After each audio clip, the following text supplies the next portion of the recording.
NASA partners cry foul of Raila moves. Raila Odinga's party ODM is causing disquiet in NASA, the coalition that forms the minority side in parliament, as it moves to discipline rebel members of the constituent parties. Ford Kenya party leader Moses Wetangula and ANC leader Mudavadi have been rattled by the reorganization of House committees to remove members whose loyalty has been questioned. Mr. Wetangula is categorical that the latest NASA move to de-whip members of affiliate parties without consultations could lead to the collapse of the once vibrant coalition. ODM is doing everything possible to try and force the collapse of NASA.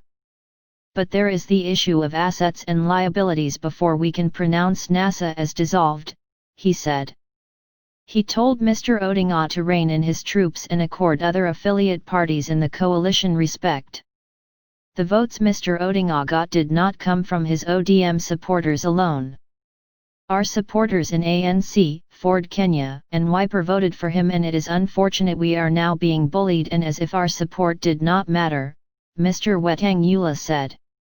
The purge in the House is likely to widen the gap among NASA affiliates, in addition to the pact in the offing between other parties, such as Chama Cha Mashinani, CCM, with Jubilee. More than 30 leaders met at COTU's Secretary's Francis Atwoli home recently, and while addressing the media, the politicians asked President Uhuru Kenyatta and ODM leader Raila Odinga to help initiate development projects in the region.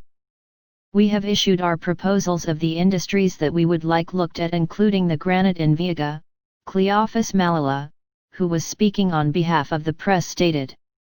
Raila has been working closely with Atwoli, and the decisions on whipping MPs without consultations has not been taken lightly by the party leaders. Before the changes to whip MP Chris Wamalwa, he had met the MPs Esali and Wamunyanyi at his office in a meeting termed as consultation. On the other hand, Wetangula and Mudavadi have also met to discuss political issues, which is aimed at forming political alignments. Mudavadi has been meeting leaders at his office, which he has referring to meetings as consultative. He has insight on NASA coalition being stable, while Raila saying is dead. More political alignment are coming up with clock ticking towards 2022 election.